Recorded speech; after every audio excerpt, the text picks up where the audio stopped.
Hello listeners, আসসালামু আলাইকুম। আশা করি সবাই ভালো আছেন। আল্লাহর রহমত ও আপনাদের দোয়া ভালোবাসায় আলহামদুলিল্লাহ আমিও খুব ভালো আছি। আজকে যে ঘটনা আপনার কাছে শেয়ার করব এটা কোনো ঘটনা না, এটা একটা বাস্তব কাহিনী। এটা মানুষের জীবনে ঘটে যাওয়া একটা কাহিনী। সে আমাকে যেভাবে করে বলেছে আমি ঠিক সেভাবে করে বলার চেষ্টা করি। তবে একটা কথা বলে রাখা ভালো, যে মানুষ বলে এসেছি শূন্য হাতে যাব শূন্য হাতে, এটা একটা ফ্যাসিক কথা, মানে ফেক একটা কথা। এটা কথার কথা, যেটা শুনতেই ভালো লাগে, বাস্তবতা না। একটা মানুষ আসে ঠিকই শূন্য হাতে, কিন্তু সে শূন্য হাতে যায় না। কোনো একটা নেক কাজ করে, ভালো কাজ করে, কিছু পূর্ণতা অর্জন করে যায়। তা না হলে পাপের বোঝা মাথায় নিয়ে তারপরে যায়। কেউ শূন্য হাতে যায় না, আসে ঠিকই শূন্য হাতে। আমি আমার চোখে যদি আজকের এই ঘটনাটা আমি যদি আমার চোখে না দেখতাম, তাহলে আমি হয়তোবা বিশ্বাস করতে পারতাম না যে কালো জাদু এতটা ভয়ঙ্কর, এতটা ভয়াবহ। লিসেনার্স, আমি যেভাবে শুনেছি ঠিক সেভাবে করে বলার চেষ্টা করতেছি। একদিন আমিও আমার কাজিনরা বসে আমাদের এলাকার পাশে চা খাচ্ছিলাম। হঠাৎ আমাদের এলাকায় একটি লোক দৌড়ে আসলো, এসে এক প্রকার হাঁপাচ্ছে। তখন আমি লোকটাকে বসতে বললাম, বসতে বলে তারপর বললাম, ভাই কি হয়েছে, এভাবে হাঁপাচ্ছেন কেন? তখন সে আমাকে বলল, ভাইয়া আমার ভাইয়ের জীবনটা বাঁচাতে হবে, সেই জন্য আমি আসছিলাম, আসার পরে একটা বিপদের সম্মুখীন হয়েছি। তো এখন আলহামদুলিল্লাহ। আলহামদুলিল্লাহ মানে কি আমি বুঝতে পারলাম না, যদি একটু বুঝিয়ে বলতা। তারপর বলছে, ভাইয়া এ তো অনেক কথা, এখন বলা যাবে না, বললে আপনাদেরও সমস্যা হবে, আমারও সমস্যা হবে। তখন তাকে বললাম যে কি এমন কথা, আর তোমার ভাইয়ের কি সমস্যা, তোমার ভাইয়ের জীবন বাঁচানোর জন্য তুমি এত লেগে পড়েছে, তোমার ভাইয়ের কি সমস্যা হয়েছে? তখন সে বলল, ভাইয়া এইটা তো আর আমি বলতে পারবো না, কারণ এটা যদি আমি আপনাকে বলি আপনারও ক্ষতি হবে, আমারও ক্ষতি হবে। তাইলে আপনি আপনার ফোন নাম্বারটা দিয়ে যান, আমি ভাইয়ের সাথে কন্টাক্ট করে তারপর আপনার কথা বলবো। তখন আমি কৌতূহল বশত তাকে জিজ্ঞেস করলাম যে ভাই, আমি আপনার ভাইয়ের সাথে দেখা করতে চাই এক্ষুনি। তখন সে আমাকে তার ভাইয়ের কাছে নিয়ে গেল, নিয়ে যাওয়ার পরে বলল আমার বিষয়ে। তার ভাই তাকে অনুমতি দিল। যখন তাকে অনুমতি দিল, তখন তার ভাইয়ের রুমে যাওয়ার জন্য বলল। তার ভাই অসুস্থ মানুষ, রুম থেকে বেরোতে পারে না। আমরা যখন রুমে গেলাম, রুমে গিয়ে দেখলাম একটা মানব জাতির মতোই দেখতে এক কঙ্কাল, একটা কঙ্কাল বিছানার ভিতর শুয়ে আছে। এমনই একটা পরিস্থিতি, খুব ভয়াবহ পরিস্থিতি। তার সারা শরীরে ক্ষত বিক্ষত, মনে হচ্ছে কেউ তাকে প্রচুর পরিমাণ অত্যাচার করে, টর্চারিং করে। শুধু তাই নয়, এমন এমন ক্ষতগুলো আছে যেগুলো শুকিয়ে গেছে, আবার এমন এমন ক্ষতগুলো আছে যেগুলো হালকা শুকিয়েছে, হালকা এখনো কাঁচা আছে। আর এমন এমন ক্ষত যেগুলো রিসেন্টলি হয়েছে। তার এই পরিস্থিতি দেখে আমি কিছুটা ভয় পেলাম আর অবাকও হলাম। তখন তাকে জিজ্ঞেস করলাম, ভাইয়া কি হয়েছে? তখন সে একটু মুচকি হাসলো, হেসে বলল যে আপনাকে আমি এখানে নিয়ে আসছি আমার কাহিনী শোনানোর জন্য। আর শুধু আপনাকে শোনানোর জন্য না, এটা সারা পৃথিবীর মানুষের জানা দরকার যে ব্ল্যাক ম্যাজিক করলে কতটা ভয়ঙ্কর পরিণতি হয়। এটা সবার জানা দরকার, দেখা দরকার, তা না হলে কেউ বুঝবে না। আমার মতো সবাই পাপ করবে। তখন আমি জিজ্ঞেস করলাম, ভাই আপনি কি এমন পাপ করছেন যার শাস্তি আপনাকে এভাবে ভোগ করতে হচ্ছে?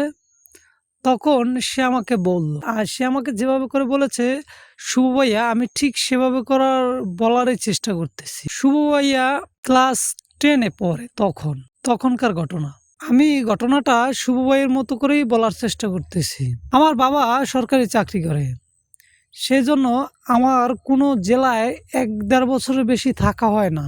আমার বাবা বিভিন্ন জেলায় ট্রান্সফার হয়ে যায়, আর আমাকেও সেই বিভিন্ন জেলায় ট্রান্সফার হতে হয়। তার সাথে সাথে আমারও স্কুল পরিবর্তন করতে হয়। তো এই প্রতি বছর স্কুল পরিবর্তনের কারণে আমার কোনো বন্ধু বান্ধব হয়ে ওঠে না। আমার একাকিত্ব জীবন তো আমি এই একাকিত্বকেই ভালোবেসে পছন্দ করে নিয়েছি।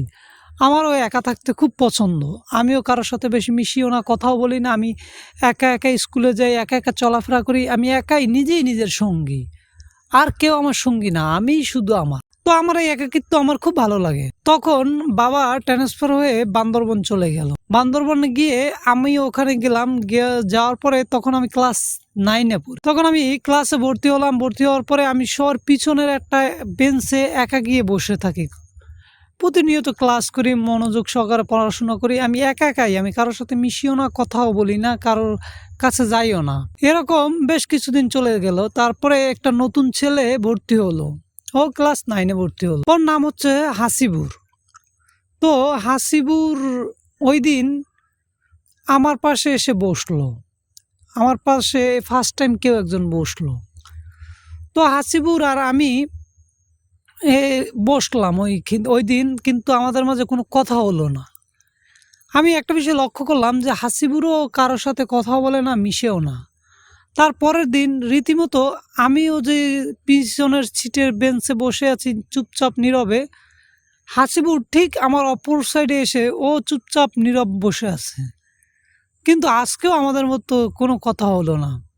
এভাবে করে দেখতে দেখতে প্রায় 2 মাসের মতো কেটে গেল, কিন্তু আমাদের মতো কোনো কথা হয় না। তারপরে একদিন আমি কৌতূহলবশতে হাসিবুরকে জিজ্ঞেস করলাম, তোমার নাম কি? তখন সে শুধু নামটাই বলল, আমার নাম হাসিবুর। তখন তাকে জিজ্ঞেস করলাম, তুমি থাকো কোথায়? সে যে অ্যাড্রেস বলল, আমার বাসা থেকে 2টে বাসার পরেই তার বাসা। 2টে বাসার পরে তার বাসা হওয়াতে তার আর আমার ভিতরে একটা খুব ভালো সম্পর্ক সৃষ্টি হয়ে গেল। আমরা মোটামুটি ভালোই দুজনের মনের ভাব জমে গেল। এক পর্যায়ে আমরা দুজন খুব ভালো বন্ধু হয়ে গেলাম। এখন প্রতিনিয়ত হাফিজুর আর আমি একসাথেই স্কুলে আসি, যাই, একসাথেই থাকি। একদিন হঠাৎ করে বিকালবেলা আমি আর হাফিজুর ঘুরতে বের হলাম। যখন ঘুরতে বের হলাম তখন আমরা একটা মাঠের ভিতরে গিয়ে বসলাম, বসে গল্প করতেছি।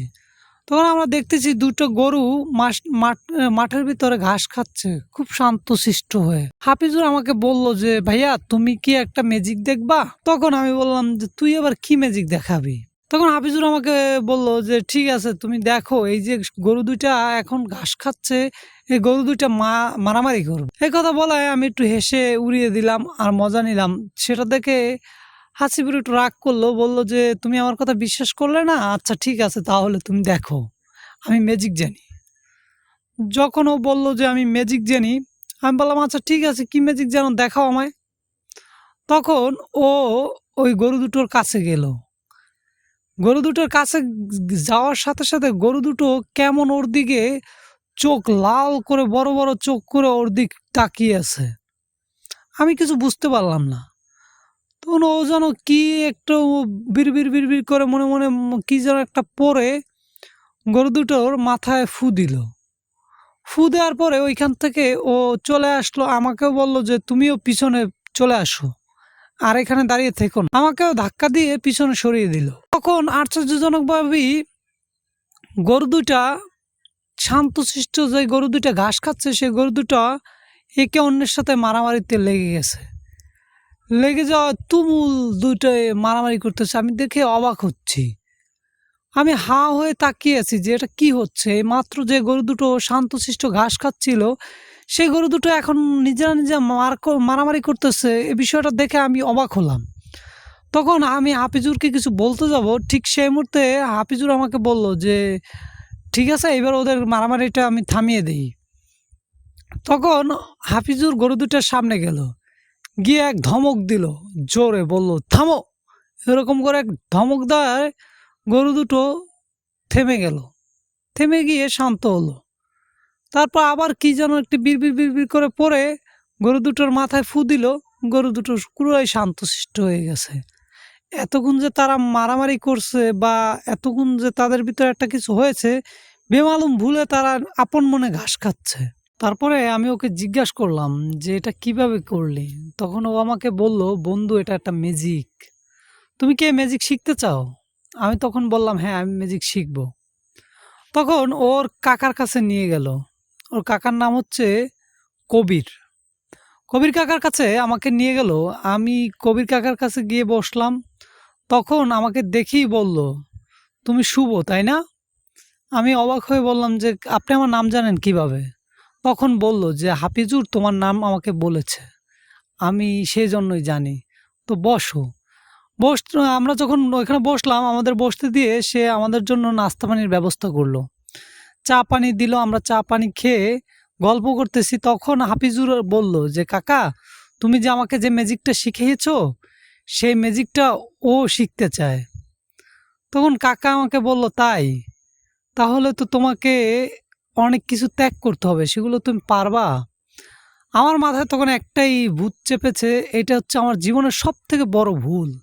এই ভুলটার মাসুল আমি আজও দিচ্ছি, আর জানি না কতদিন দিতে হবে। মৃত্যুর আগ পর্যন্ত মনে হয় এই ভুলের মাসুল আমাকে দিতে হবে। আমি বললাম যে হ্যাঁ কাকা, আমি শিখবো, আমার যা করণীয় তো আমি তাই করব। এটা ছিল আমার জীবনের সব থেকে বড় একটা ভুল ডিসিশন। তখন সে আমাকে কিছু শর্ত দিল যে তুমি যদি আমার এখানে এই ম্যাজিক শিখতে চাও তাহলে প্রথমে তোমাকে ফ্যামিলি ত্যাগ করতে হবে, দ্বিতীয়ত তোমার ধর্ম ত্যাগ করতে হবে, তৃতীয়ত অখাদ্য কুখাদ্য যাই আসুক না কেন তোমার সামনে ঘিন থাকতে পারবে না, চতুর্থ তোমার কোনো আবেগ অনুভূতি থাকতে পারবে না। আমি সবগুলো বললাম যে তখন আমার মাথার ভিতরে একটাই শুধু চিন্তা, একটা ভূতি চেপে আছে, সেটা হচ্ছে আমি ম্যাজিক শিখবো, আমি ম্যাজিশিয়ান হব। আমি তার শর্তে রাজি হলাম। তখন কাকা আমাকে বলল যে তুমি কেন এগুলো করবে জানো? আমি বললাম কেন? সে আমাকে বলল যে প্রথমে তো হচ্ছে তুমি তোমার ফ্যামিলি ছাড়বা এই জন্য যে এই কাজে আসার পরে তোমার কোনো পিছু টান থাকতে পারবে না, সেই জন্য তুমি তোমার ফ্যামিলি ছাড়বা। আর ধর্ম ত্যাগ করবা এই জন্য যে যে কোনো একটা নির্দিষ্ট ধর্মে থেকে এগুলো করা যায় না, এগুলো করতে হলে সে কোনো ধর্মের অবলম্বী থাকে না, সে কোনো ধর্মে থাকতে পারবে না। তৃতীয়ত হচ্ছে তোমার ভালোবাসা আবেগ অনুভূতি এগুলো থাকতে পারবে না, এগুলো থাকলে এগুলো তোমায় পিছু টানবে। চতুর্থ হচ্ছে তুমি যদি এই সব কিছু ত্যাগ করে দেখবা তোমার কুখাদ্য অখাদ্য এমন কিছু আসবে তোমার সামনে, খেতে হবে, সেগুলো তোমার পান করতে হতে পারে। আর পঞ্চম হলো তুমি এই এরিয়া ছেড়ে আমার সাথে নির্জনে একটা জায়গায় যেতে হবে যেখানে আমাদের কেউ ডিস্টার্ব করার থাকবে না। আমার মাথায় তখন একটাই শুধু চিন্তা যে আমাকে তো ম্যাজিক শিখতেই হবে। তখন আমি কাকার প্রত্যেকটা প্রস্তাব মেনে নিলাম। মেনে নেওয়ার পরে কাকা আমাকে পরের দিন রেডি হয়ে আসতে বলল, আমাকে ও হাফিজুরকে দুজনকেই বলল। আমরা দুজনেই রেডি হয়ে আসলাম।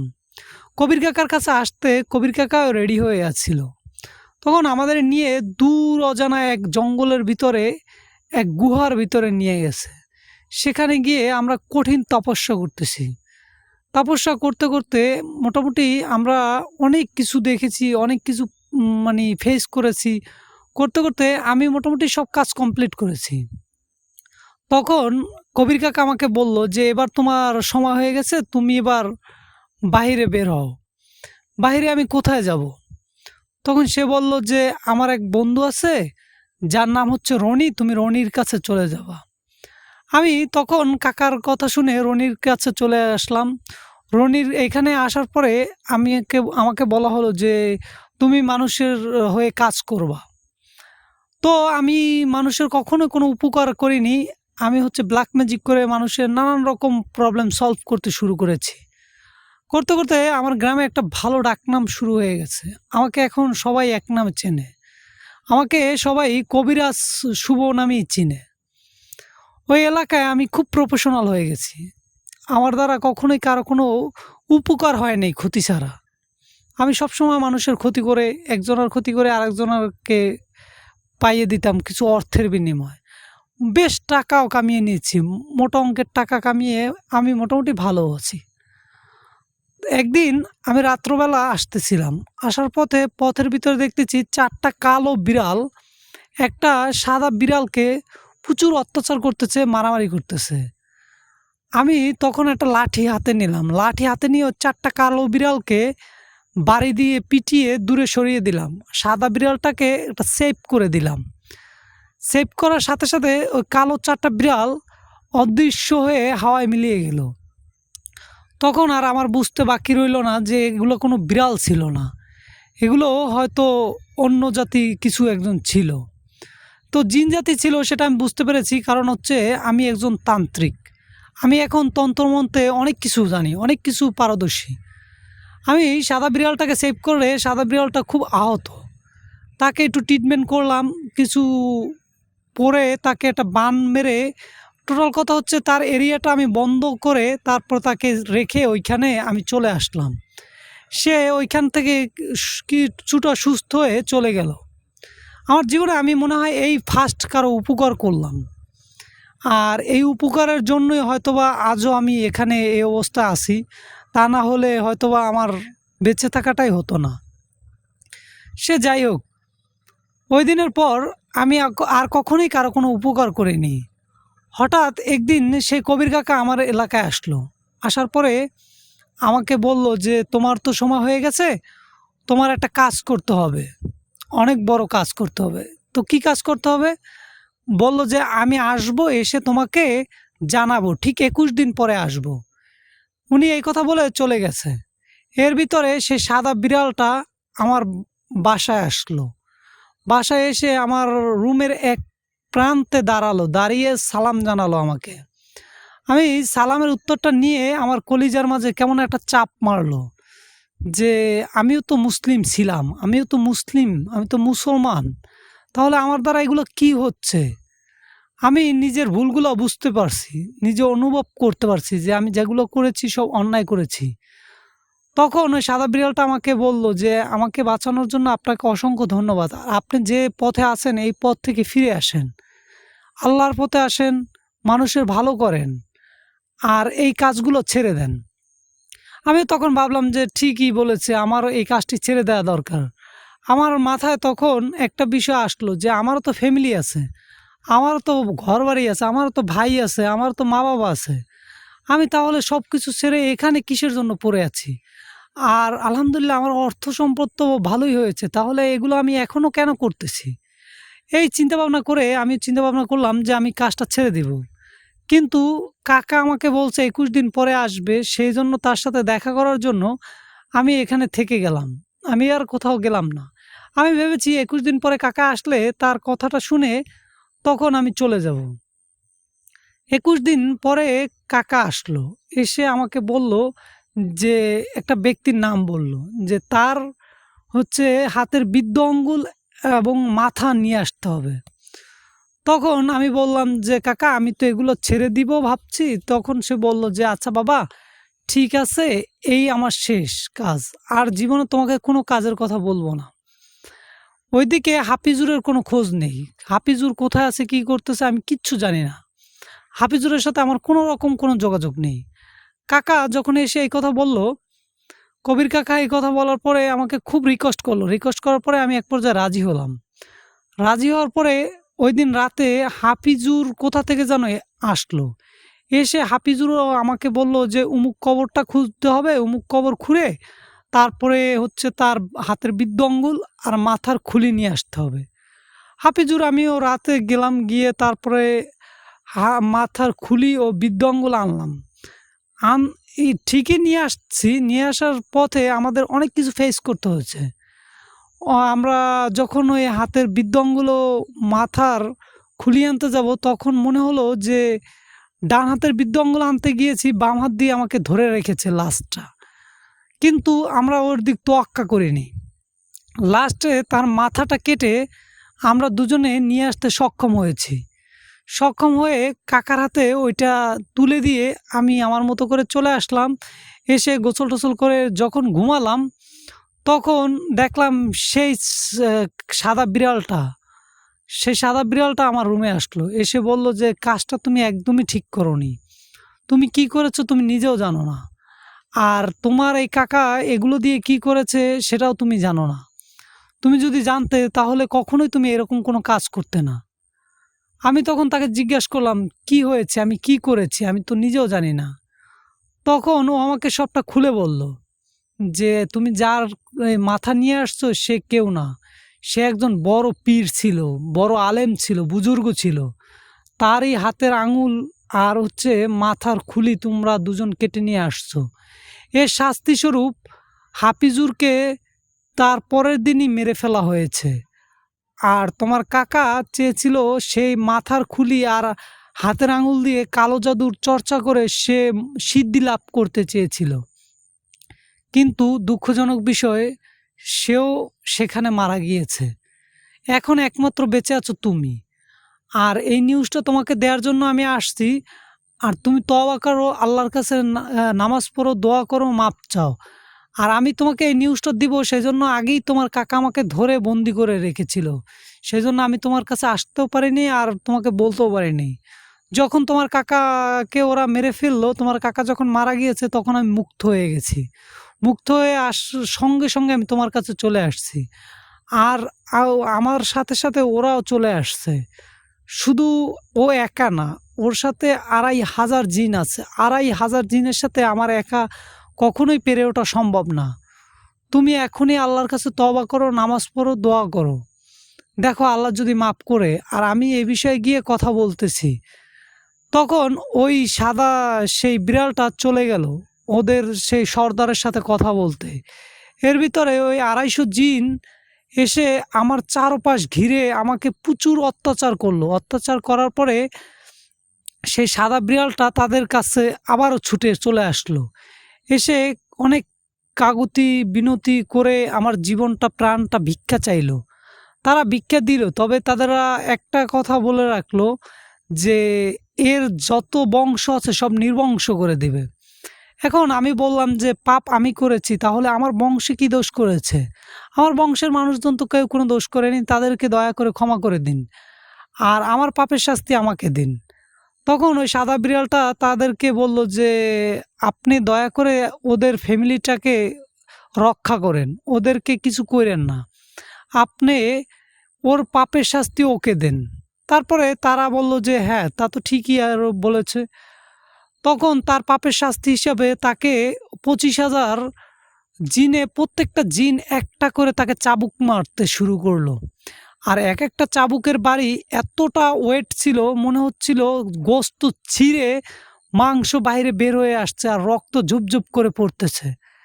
২৫,০০০ জিনে ২৫,০০০ বাড়ি মেরে তাকে প্রায় অর্ধ মৃত্যুর ভিতরে ফেলে রেখে চলে গেল। চলে যাওয়ার পরে সেই সাদা বিড়ালটা কি যেন ঔষধ নিয়ে আসলো, এসে আমার সারা শরীরে লাগিয়ে দিল। লাগিয়ে দিয়ে তারপরে সে আমাকে কিছু ঔষধ খাওয়ালো আর বলল, দেখো এটা আমার হাতের বাইরে চলে গেছে, আমি আর কিছু বলতে পারবো না আর কিছু করতেও পারবো না, তবে তুমি নামাজ পড়ো, আল্লাহর কাছে মাপ চাও, দোয়া করো, দেখো আল্লাহ যদি তোমায় মাপ করে। এছাড়া আর আমার কিছু বলার নেই। তখন আমি ওই জায়গা থেকে জীবনের শেষটা আমার ফ্যামিলির সঙ্গে কাটানোর জন্য আমি আমার ফ্যামিলির কাছে চলে আসলাম। এসে আমার বাবা মা ভাই ওদের সাথে থাকতে শুরু করলাম। তার ভিতরে হঠাৎ করে একদিন দেখি আমার বাবা মা সবাইকে ওরা মেরে ফেলেছে, শুধু আমার ছোট ভাইটা রয়েছে। আমি ওদের হাতে পায়ে ধরে অনেক রিকোয়েস্ট করে তারপর আমার ছোট ভাইয়ের জীবনটা ভিক্ষা চাইলাম। তারা আমার ছোট ভাইকে শুধু রেখে গেল আমাকে দেখার জন্য, যাতে আমি তিল তিল করে মরি সেটা দেখতে পাই। আমাকে যন্ত্রণা দিয়ে মারার জন্য আমাকে বাঁচিয়ে রাখা হয়েছে। আর এই যে ক্ষতগুলো দেখতেছো, এই তো কিছুদিন আগেও আমাকে মেরে গেছে। আমাকে প্রতি মাসে একবার আসে, এসে এরকম টর্চার করে চলে যায়। আর এটা থেকে মুক্তি পাওয়ার আর আমার কোনো লাইন নেই। একমাত্র মৃত্যুই হয়তোবা আমার মুক্ত করতে পারে। তো ভাই লিসেনার্স, একটা কথা চিন্তা করে দেখেন যে একটা মানুষ কতটা অসহায় হলে নিজেই নিজের মৃত্যুর কামনা করে, নিজেই নিজের মৃত্যুর কথা চিন্তা করে যে আমি মরে গেলে হয়তোবা মুক্তি পাবো। লিসেনার্স দেখেন, একটা কথা চিন্তা করে যে কালো জাদু কতটা ভয়ঙ্কর, মানুষকে কোথা থেকে কোথায় নিয়ে আসে। আশা করি আজকের ঘটনাটা আপনাদের ভালো লাগবে। ভালো থাকেন, সুখে থাকেন, এই কামনাই করি। এই বলে আজকের এই গল্প এখানেই শেষ করলাম। আল্লাহ হাফেজ, ভালো থাকবেন সবাই।